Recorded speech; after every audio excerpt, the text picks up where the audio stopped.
whether an outgoing governor, a former governor, an outgoing president, a former president.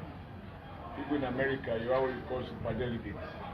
They will endorse someone, and in that endorsement, they will explain why they believe the person they are endorsing will be better than the opponent. And so, because it's public secret that I did endorse the current governor, and I did campaign vigorously for him. Many people warn me that he is not the kind of person I think he is. And now, what were the issues that I thought that when you have someone who has worked with you, you discuss a number of projects together, you understand what to form policy choices, and he contributes or contributed to all those processes. Now, the challenge of continuity is easier. When I say continuity, that does not mean everything will be done the same. Because there are a couple of things, if I were to do them again, given current reality, I may approach them differently. But, for example, I give specific examples. I expect that everybody who gets a job, whether it's political office, business, operation, etc., you look at it and say, how do you run it more efficiently? That is to be expected. However, like I gave a specific example, I said, the problem of Nigeria is that we have these abandoned projects scattered all over the country. And I said, for example, it's not rocket science. In this building, the total cost is 200 million. And I have spent 180 million and put the structure in place. Now I need 20 million to paint it. If I don't spend that 20 million to paint it, the 180 million is wasted. Because nobody is going to move into a house and I'm not be painted. But with 20 million, there is a new house that has been constructed and it will be available. So there is no government. Many are completed. For example, we had a policy of building more schools because public schools have collapsed in the state. And the idea was, I built the number of schools in every ward across the 102 ward. People now name the Red Roof Revolution. And we ensure that we have ceramic tiles, we introduce standard desks, 2 pupils for 1 desk, and then 1 pupil, 1 desk in secondary school. This is to ensure that our children are taught in an environment that is clean and that compares to private schools by teachers that are well paid and well trained. And we did that everywhere across the length and breadth of the country. There is no local government, there is no ward where you will find those graduates. But there were many more schools that needed to be rebuilt, even in the heart of Benin here, where the roof is out. Like we used to joke, when the plane is landing, children in classroom can see the aircraft. And I think recently somebody posted a photograph this year of a school where the children are running from one corner to the other. You see flood covering their feet and all that. Now for me, we said no one government will finish all the schools. But if we sustain the idea, every year we build more schools and abolish the use of zinc and use long span aluminium, they last longer. And then we decided, look, we're going to introduce casement windows so that when you pass in the classroom, the children you can see the children, the teacher is passing, you can see whether they are learning or not. And the Benin City water storm in particular, I wanted the best road for the city and for everywhere in the road that will be the road I didn't believe in the idea of doing substandard road that will not survive the season, because then you are wasting money. Now, Julius Berger told us, I invited them, that tells you the kind of quality of job I wanted to do. And Julius Berger said, we can't work here, you need to drain the city. There are so many basins, stagnant water, and any road you do without standard drainage on both sides. And the size of the drainage will be determined by the volume of water, which can be calculated by experts. That's how we brought Oregon that carry out a comprehensive study, on the basis of which we started the first phase. In that first phase, it includes drainage, roads, etc. This airport road you see is 6 lane. To have a huge underground drainage, you can walk, tall as you are, you can walk under inside that tunnel. That evacuates all the water to the Oba River. And other side streets that we constructed, like the tomato market, the one to Chief Edolites residence, the one to Charlie Temple residence, all those, the old market on after the zoo. The water that comes from those adjoining streets flow into the primary drain and it takes it to the river. So you can never see the airport road flooded. The same thing, the teacher's house area. You will see that we created a 14-kilometer drainage, and you can drive under it. In some places it was open, in some other places it was closed, depending on the nature of the area. And those primary drains are equivalent to the moat which our great-grandfathers constructed in Benin. And having created that, we're now able to transform that area called Teacher's House, Upper Siloko, all the way to an area popularly called Channel 55. You see the two drainage on the two sides of the road. You see the size of the drainage. That size is determined by calculations of the volume of water. So that we were now able to create 6 lanes in an area that was not passable, complete with street lights and sidewalks. You go to Upper Lawani, we deseated the place, brought down a building, reclaimed the moat that was already compromised. But let me just round up by saying that we agree, as government can, and I still do believe so now, that we mustn't waste money by constructing any road without drainage. And the drainage must flow to a particular destination, either the moat or any of the two rivers and some other areas in Benin. If it doesn't flow to a destination, we're going to have stagnant water. I'm shocked that as I left, this project was abandoned. And I'm sure you all live in Benin. When it rains these days, there are areas you can't go to. If that project had continued, one day the entire city will be completely flooded.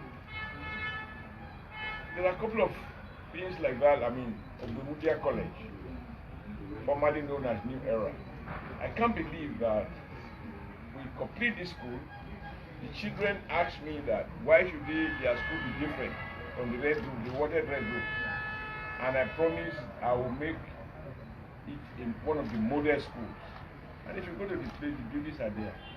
But even to face around it, but that was not done before the end of my tenure. Things like that are abandoned.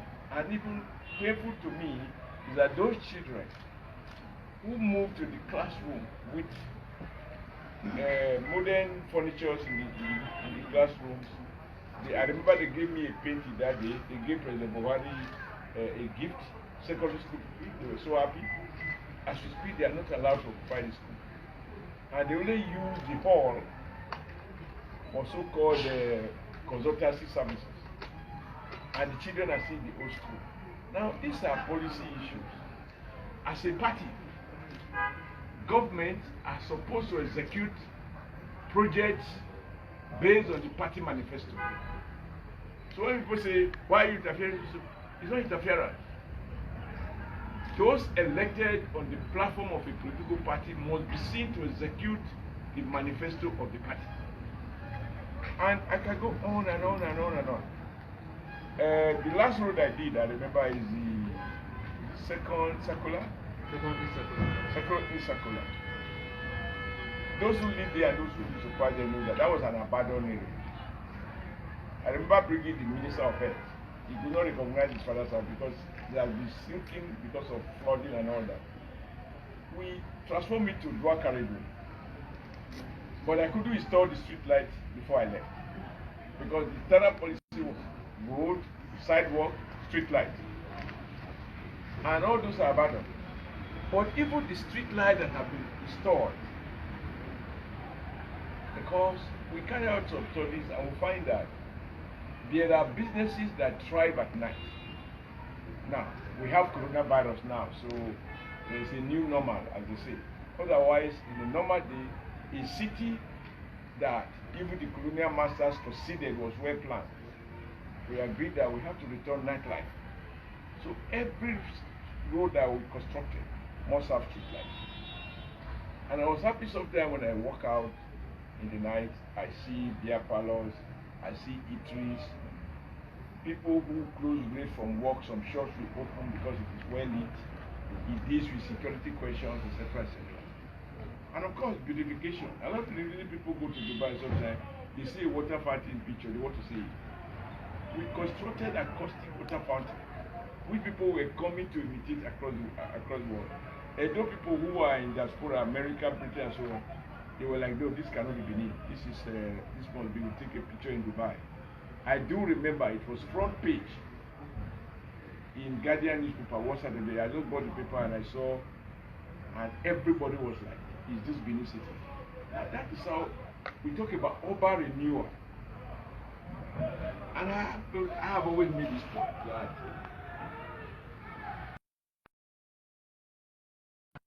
we need a family. In a family house, most visitors come only to the sitting room. Now, if the sitting room is well ordered, they go away with a good impression. This family is very well organized. Look at the sitting room, everything, furniture, decors, everything is in place. They will think that even if in the bedrooms you do not have a bed, the guests will not know that. But that does not mean that eventually you will not furnish all the room. But because you may not have all the revenue and resources you need, you start from somewhere. So it was a common, and we gave Benin City, we have to do what we have to do to restore what you might call the lost glory of the city. And I'm happy that by the time I left,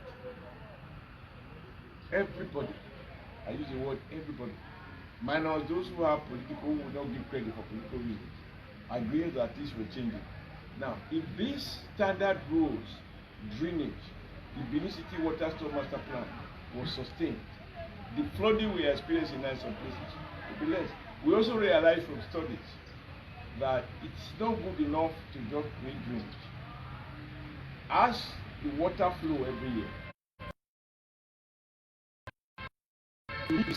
before the rainy season starts, you always get a warning from the meteorological survey that there will be rains, to be of this volume or that volume. So you deseat the drainages across the city. That is what we did in place they used to call Tom Line. In addition to rebuilding and expanding the drainage, Five Junction, in addition to redesigning the underground water storm water system to defraud in Five Junction, we also brought a swamp bogie to reclaim the moat, so that the water that flows gets to that moat and takes away. Now, when you abandon all of that, now where is the benefit of continuity? When we say continuity, it is not that you continue with my style, no. But this house was 90% completed, put it 10%. The hospital, and this is the last point I will make. I said, people deserve, after the death of my wife, the first thing I did after mourning was to commission to lay foundation. And nobody sees that building. The day the president saw it when he came to commission, he said, this is the most beautiful edifice he has seen anywhere in Nigeria. And we ordered state-of-the-art equipment. from Vamed Nigeria Limited. You Google Vamed, V-E-R-M-E-D, and if you tell the story, who they are. And I paid 75%, the council approved that we should pay 75%. The whole idea is, a lot of these things, they are not like microphone that you buy off the shelf. You have to order to specification, and they produce it for you, and it takes time. Nobody is going to assemble an equipment overseas if he's not sure of his payment. So we have to make those payments. But the remaining 25%, my successor will not pay it. Till today, he has not paid it. Number two, the hospital was closed for over 2.5 years. Or they had to do a documentary. After mutual friends talked to him, why are you not opening the hospital? And the man said, no, I want a consultant. I want to use consultants. I said, that is your decision. Government can decide whether you want to use consultants or what you want to do. But bottom line, open the facility to the public. They set up a House of Assembly inquiry to investigate the hospital. Their idea was to find fault. But by the time they saw what was on ground, and not the documentary and so on, the House of Assembly, in their report, which you can ask for, and I insist you ask for it, they said the hospital has been built to specification, the mission of the hospital has been well accomplished, but the government should open it for public use. And they said if the governor wants to use consultants to run the place, then he must be ready to pay subsidy so that it doesn't become an elite facility, because poor people cannot afford a consultant that will charge you commercial value when you fall ill. It wasn't meant for elite, it was meant for Edo people. Until today, the hospital is not working fully. Now I expect you, for example, as members of the media, you have a right to say, open this place. It's a public facility. And the one complaint that people have always made, and I discussed this with him, is that you do not bring people who are outside to do jobs that people inside can do. Like I mentioned there, even the printing of lunch, the menu card that people look, whether it's rice, egusi, whatever, it's not printed in Edo State, printed in Port Harcourt. And people complain to me, comrade, we told you this, we told you, look at it now. So I couldn't abandon the people, and I have to try to engage them. So for me, the issue in this campaign is not about me at all. I'm never going to be governor again. And it is for anybody who has been in government. Nobody who knows what governance is about that we think you want to control a government. But what you can't do is to advise. And also to make peace between the rank and file between leaders and leaders, because there's bound to be quarrel. But if you say you are going to crush this, I mean, you are here. If you play back your campaign materials in 2016, you will see the governor in the hotel of Tony Kabaka, dining and whining there, and then addressing the youth, over 3,000, that he mobilized for his support, and he came there to address them. Whatever is the issue, you threaten to demolish the place, the man goes to court. We are not in a jungle, we are in a banana republic. We have separation of powers. The judiciary has the power to adjudicate. The man take the lawful part, he went to court. Judgment is reserved for a Friday. By Wednesday, you send bulldozers and you demolish the place. I mean, what can go on and on? So, the just point I want to make is that I'm not going to, my view is, this is not about any individual. It's not going to be about name calling. We are just going to ensure that this election focuses on issues of sustainable development. Edo was already taking second and third position in WAEC and NECO. What position have we been taking? Right? How many new schools have we built? The one that, are still flooded, what are we doing about them? I watched some of the social media stories about when it rains for 10 minutes, what happens in the minute.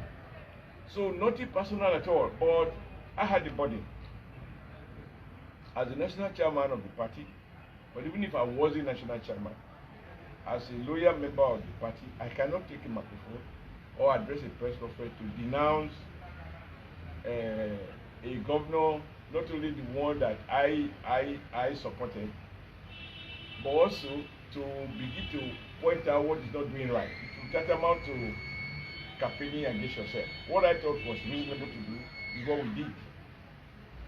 Have a meeting of small number, himself, his deputy secretary of government, about 7 of us, to say, look, hard facts. This is not a place. These are the complaints members of the public need to say. Forget about those who hire, right? There are critical segments of society. They don't do press conferences, but they can see. Because I told him, and I told all those working with him, I said, we told the people, don't believe anybody unless you see it. IMA. Now all these your MOU, they are fine to give the people hope. But be ready, be certain that you do not tell them you are going to do XYZ, and at the end of the day it's not done. You tell them there's going to be modular refinery. But people are excited. Oh, it is good to have a modular refinery. So the era of fuel shortages or high price of oil, and you see it's been coupled already. By November 2018, the refinery will be ready. We are now in 2020. You are going to do industrial park. You bring the vice president. The vice president come, make live speeches, how many jobs will be created, and so on and so forth. The companies that have already applied for space in the industrial park, the power supply will be 24-hour uninterrupted. Now it's 2020. You go to that place, and I challenge you to go there. You find nothing. So for me, as a party member, not just as a party leader, these are legitimate issues that we discuss with those elected on our platform. Even the president of Nigeria, President Muhammadu Buhari, as a party, we engage them. These are the promises. How far have we gone? The National Assembly elected on our platform, if they pursue policies that we think are injurious to the manifesto of the party, it is the duty of the party to ask questions. But more importantly, to insist that we reconcile policies with the manifesto, with the promises made.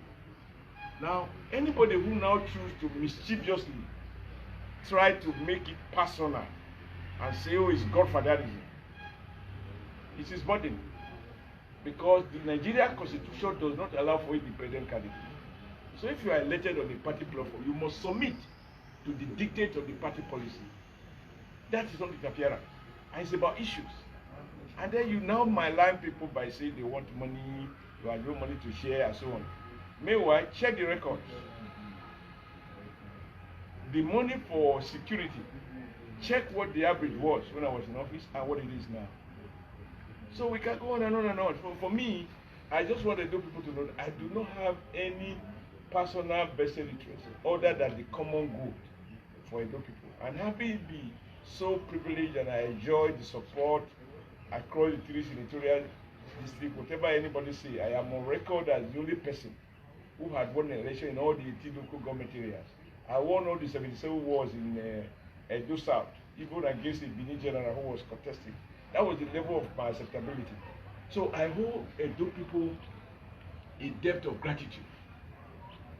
And so if I contributed and I endorsed someone who has turned out to be different and who has abandoned the vision, a shared vision, not vision that was decreed from above, something that was discussed, and you abandon all of those projects, I think I have a duty to let the people know, okay, if I made a mistake, humble enough to own up, but be manly enough to take steps to correct it.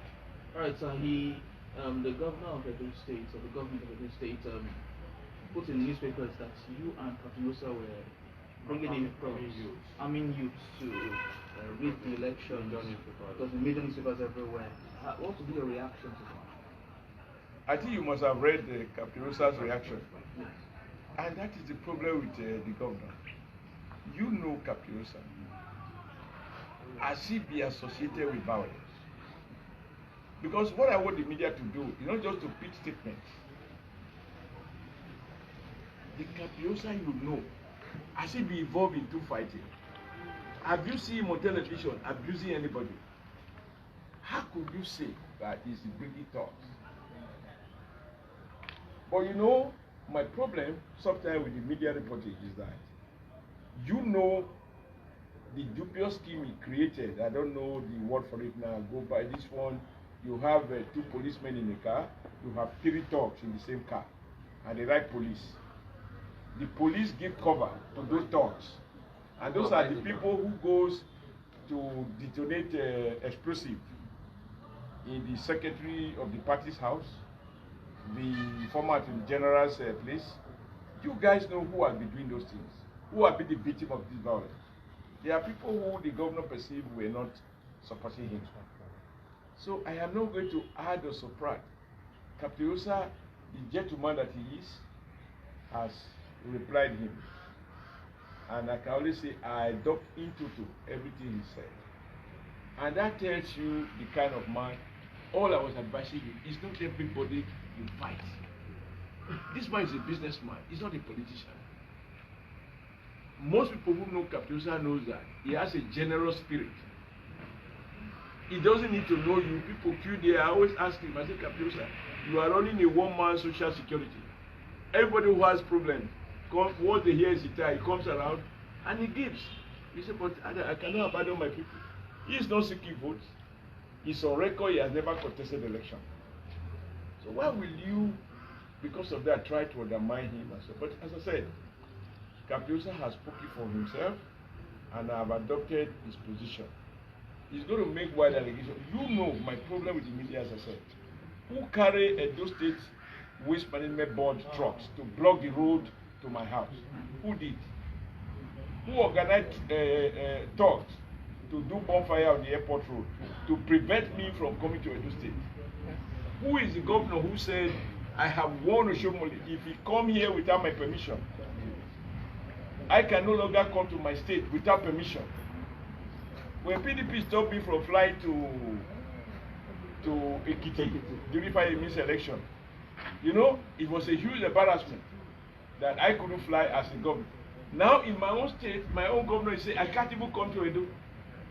And you had a CPU say, well, to avoid trouble, I should go back. I said, I have to come to Edo. And you saw what happened. It took me 1 hour for police, Air Force personnel to escort me up to this place. And then they carry a truck to block the road.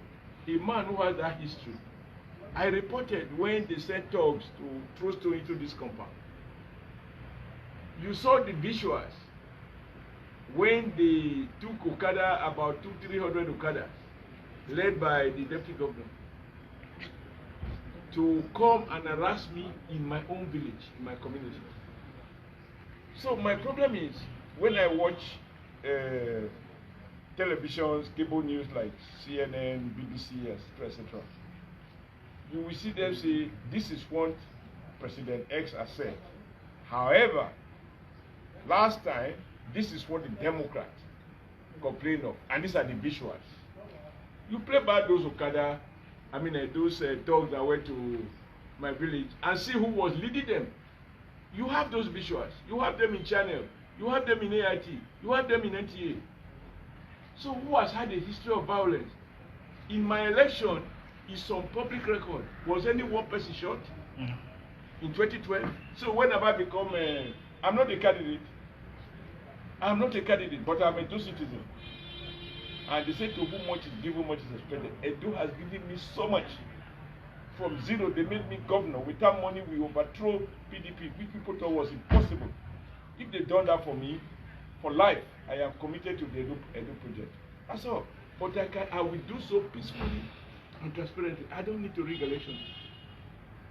When I have IMAC, why do I need to rig elections? Those who want to vote, the issue in this election is just causing distraction. The issue is, Your Excellency, Mr. Governor, you recall that I will challenge you, the media, to bring the visuals. The speech you made the day the Vice President, you invited him to come and do groundbreaking of industrial park. Your Excellency is how many years now? We haven't seen anything there. More snakes, more kidnappers have adopted the place. It's now a kidnappers park. What about Gelegele Port? We're supposed to be receiving ship or see major construction work going on. We are not seeing it, Your Excellency. When will they start? Because you told us by now, by your first term, people will be seeing this. What about the more talk about housing estate for all the homeless people in Edo State? I mean, you can go on and on. Where is the modular refinery? All these have MOU elaborately celebrated and so on. So, my brother, when a stammerer cannot flow or win an argument, he resorts to punching. That is what the governor is doing. Because he has no answer to this question, but he must answer the question. We will compel him to answer the questions. Because the last meeting we had, 7 of us, the governor, the deputy governor, secretary to government, the advisor, political advisor to the governor, and the chairman of the party, and myself, I asked him, God knows I asked him, before 2019 election, I said, Mr. Governor, the way it is that in Edo South we are going to lose. He said, what? I said, what are we going to campaign with? The whole of Obia, Northeast, local government. What project will you say when you go to each ward? You say, in this ward, this is what I've done. Because you, secretary to government, you, deputy governor, he may not know, he never follow us to do politics. When we go to a rally in a place, we make sure it takes place in a school we have built. And we'll leave one old building. Now, which school have you built in Obia? No new school. Which one have you done in Obia Southwest? None. Which one have you done in Orion? None. Now, you people have the visuals. When the governor said he has adopted Oredo as a major development area, and essentially Tepo and Co, they have been using the local government to make and help themselves and leave the people poorer. He is from Oredo, Nwode. He is going to now set up community development associations.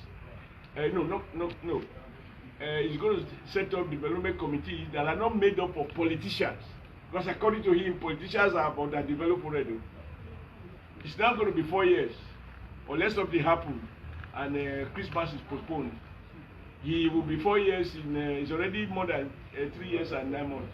Have you had anything going on in Umode? But I can tell you, I constructed road in Umode. We little Umode to Ishan. We did a major job in Abudu. All the roads in Abudu, we did them. In Banke, we tied all the roads in the Banke, remaining 2. Those 2 remaining, asked if he had done anything about them. So there is no part of a door that I'm a stranger. And I will report to what I've done. My pain is people expected that if I came to learn and I got as far as I did, my successor who was part of the process doesn't need to go through the learning curve. He will build on that, and by now Edo will have been higher. Look at the level of crime. Look at the house breakage. And I was telling him, you have to manage the youths. There are trade-offs. If you disempower them in the daytime, they will have to engage themselves at night. So the responsibility of government is to transform everyone. You don't describe your people as street urchins. Were they born as street urchins? It's society that turned them to whatever they are. And we don't need to go outside the country to get the model. Between Bola Ahmed Tinubu and Fashola, those area boys you used to find in Lagos. Remember area boys? Oshodi is one. I used to do strikes in Lagos. My source of recruitment was Oju Elegba and all those at that bridge. Once we go there, we park them, say, okay, don't block the road. Our strike is successful. They transformed them to from area boys to gardeners. All those places they were sleeping, they now plant flies. So from area boys to area workers. You don't sit down and say they are street urchins. Who was born a governor? It's the environment, it's history, our socio-economic history that has enabled some people to climb the ladder and detain people under the grass. And government challenge is to transform. And you must use the instrument of governance to do the greatest good to the greatest number. And that was why I am proud to say that when I was governor here, I worked in areas that were abandoned. I still remember Constance Inoro area. That was a dump site. I transformed it, we built it, put street light, put drainage, and we named it Ganifa Emilia. And then we moved to Ilea area where Ogomudia was living. We transformed all the streets there. All the roads we built were high density area so that the greatest good to the greatest number can be realized. So nothing personal, but if we try to make everything personal, tomorrow is going to accuse you that you came to my house to hold meeting on how to destabilize this government. You will say so. Because if you can choose Capiosa, then who are you? Thank you. Thank you very much. Thank you. People should leave government alone now. Well, if you just watch this broadcast, kindly share the broadcast. Kindly share also, right? Share this broadcast. Just watch, and if you're still watching, kindly invite your friends, follow the page, and share this broadcast of Comrade Oshiomole granting the press an interview. Kindly share, and God bless you as we share. Thank you very much. God bless.